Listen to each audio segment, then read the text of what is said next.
Quelques heures plus tard, presque à minuit, Ténè se réveilla en voyant un hibou noir dans sa chambre. Elle était tellement terrifiée, car elle ne pouvait pas croire comment le hibou avait pu accéder à sa chambre, et avant qu'elle ne comprenne ce qui se passait, le hibou disparut, et Ténè hurla de peur de toutes ses forces. Il était une fois, dans un petit village, emménagea une fille nommée Ténè. Elle cherchait une chambre à louer. Tous les endroits qu'elle visitait n'avaient plus de chambre disponible, et Ténè était tellement frustrée, car il commençait déjà à faire sombre. Elle marcha dans les rues, frappant de porte en porte, pour voir si quelqu'un serait assez gentil pour lui louer une chambre, mais Ténè n'eut pas de chance, car personne n'avait de chambre libre à lui louer. Ténè s'assit dans un coin en pleurant.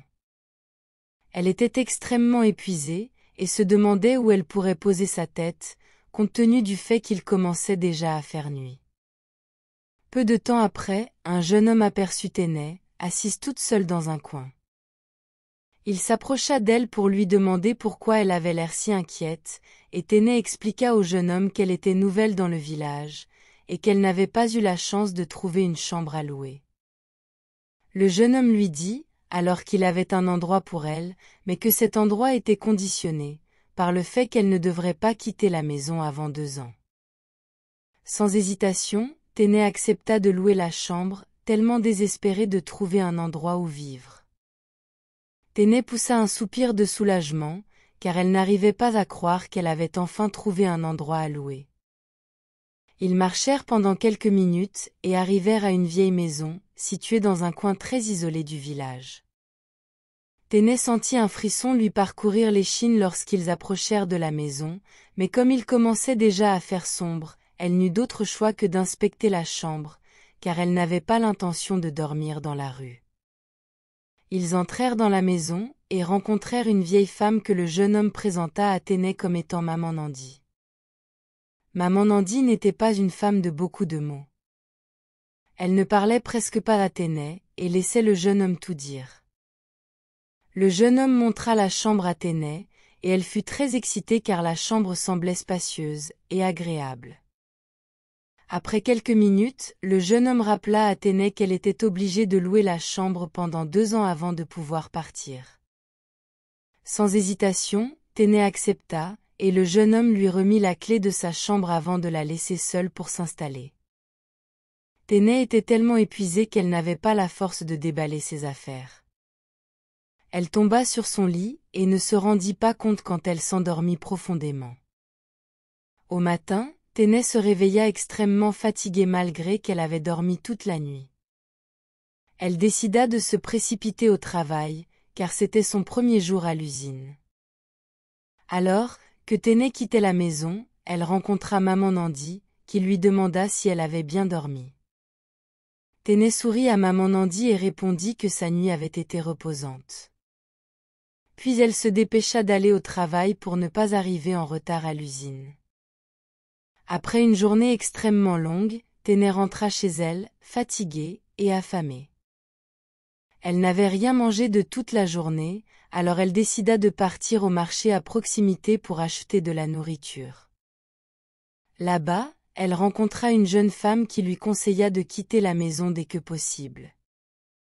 Avant que Ténè ne puisse lui demander pourquoi elle disait cela, la femme s'enfuit aussi vite que ses jambes pouvaient la porter. Choquée par ce qui venait de se passer, Ténè acheta sa nourriture au marché, et elle alla manger. Sa baïresse ne semblait pas être à la maison, alors elle finit son repas, et alla directement se coucher. Ténè était tellement contente d'être enfin chez elle, car sa journée à l'usine avait été extrêmement stressante. Ses articulations et son corps lui faisaient mal, comme quelqu'un qui avait été sérieusement battu, alors Ténè ferma les yeux pour attraper un peu de sommeil. Quelques heures plus tard, presque à minuit, Ténè se réveilla en voyant un hibou noir, avec des yeux énormes dans sa chambre.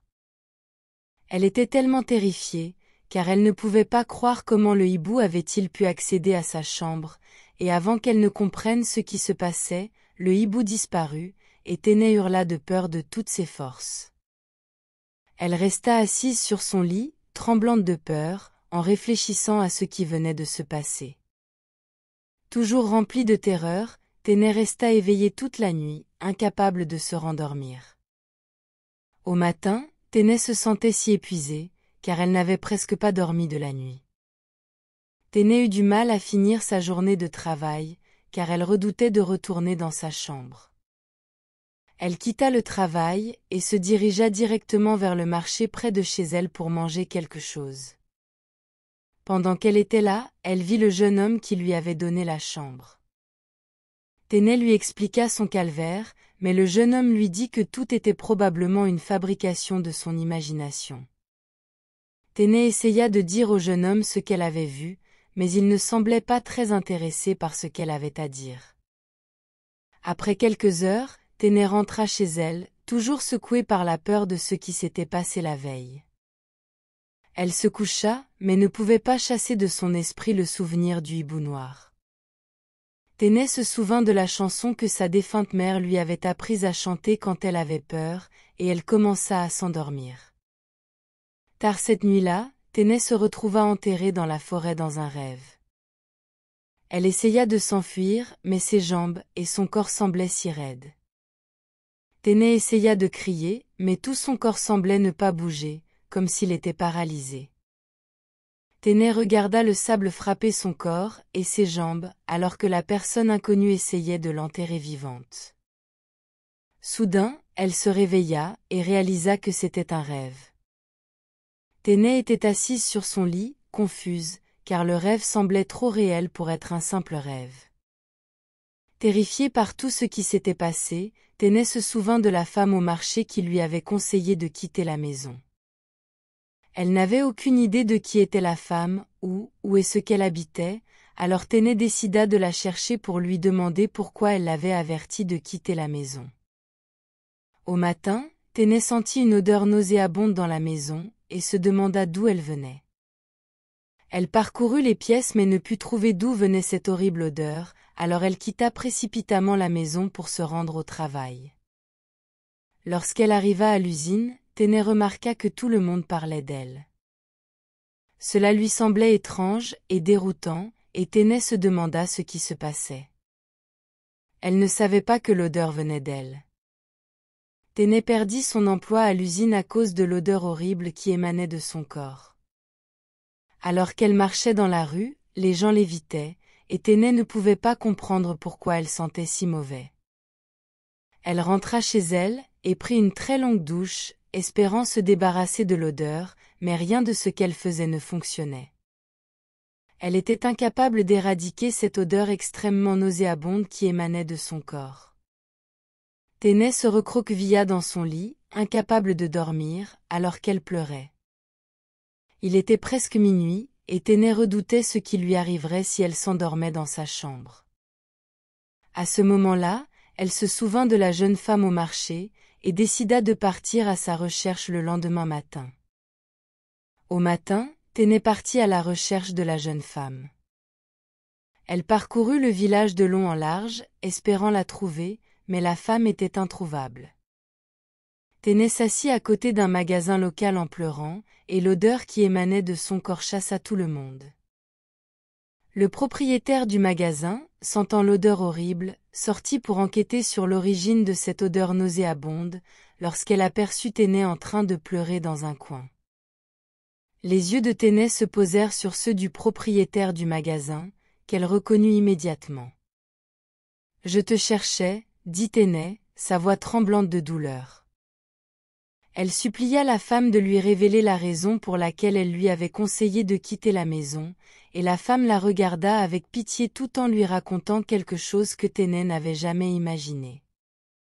La femme, dont le nom était Zouri, dit à Ténè que sa baïresse était une sorcière. Elle continua en disant que tous ceux qui avaient déjà vécu dans la maison de Maman Nandi en tant que locataires étaient morts quelques mois après avoir emménagé dans la maison. Ténè ouvrit la bouche, choquée, et demanda à Zouri comment elle savait tout cela, et Zouri lui dit qu'elle était la seule locataire à avoir survécu à la sorcellerie de Maman Nandi. Zouri mit en garde Ténè, lui disant que si elle ne quittait pas la maison dès que possible, elle mourrait comme les autres. Ténè était extrêmement terrifiée, et demanda à Zuri ce qu'elle pouvait faire pour sauver sa vie, et se débarrasser de l'odeur horrible qui la tourmentait. Zuri murmura quelques mots à l'oreille de Ténè, l'encourageant à retourner chez maman Nandi. Ténè rentra chez elle, effrayée. Elle s'assit sur son lit, méditant sur ce que Zuri lui avait dit. Des frissons lui parcoururent tout le corps, alors qu'elle rassemblait le courage de mettre le plan à exécution. Une fois minuit passé, maman Nandi quitta son corps humain, et son esprit se transforma en un hibou noir maléfique, et apparut dans la chambre de Ténè. Ce que maman Nandi ne savait pas, c'est que Ténè n'était pas endormie. Dès que Ténè aperçut le hibou noir, elle saupoudra une substance que Zuri lui avait donnée sur le hibou, et le hibou se figea, incapable de bouger.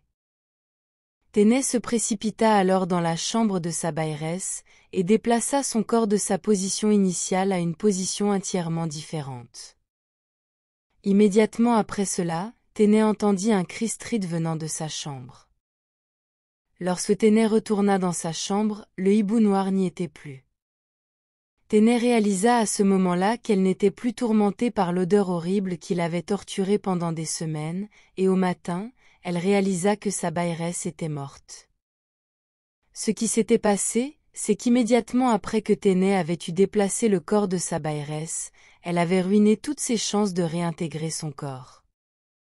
Ainsi, lorsque l'esprit de maman Nandi a essayé de réintégrer le corps, elle n'a pas pu car son corps avait déjà été déplacé. C'était la seule façon pour Ténè de se libérer de sa baïresse maléfique, qui était déterminée à la tuer. La nouvelle de la mort étrange de maman Nandi se répandit dans le village, et son corps fut enterré dans la forêt en raison de tout le mal qu'elle avait commis de son vivant. Ténè sortit ses affaires de la maison, et décida de retourner chez sa famille dans un autre village lointain. Avant de partir, elle passa par la boutique de Zuri pour la remercier d'avoir sauvé sa vie. Ténè était extrêmement reconnaissante de pouvoir retourner chez sa famille en vie, malgré tout ce qu'elle avait enduré aux mains de maman Nandi. La leçon à tirer de cette histoire est que le mal a une date d'expiration. Chaque fois que vous êtes confronté à des défis ou à des difficultés de longue date, souvenez-vous toujours que tout ce qui a un début a toujours une fin. Merci d'avoir suivi l'histoire jusqu'à la fin. J'espère que vous avez apprécié l'histoire. N'oubliez pas de vous abonner à notre chaîne, de commenter, d'aimer et de partager avec vos proches. Dites-moi de quel pays vous nous suivez. Soyez bénis, et à la prochaine.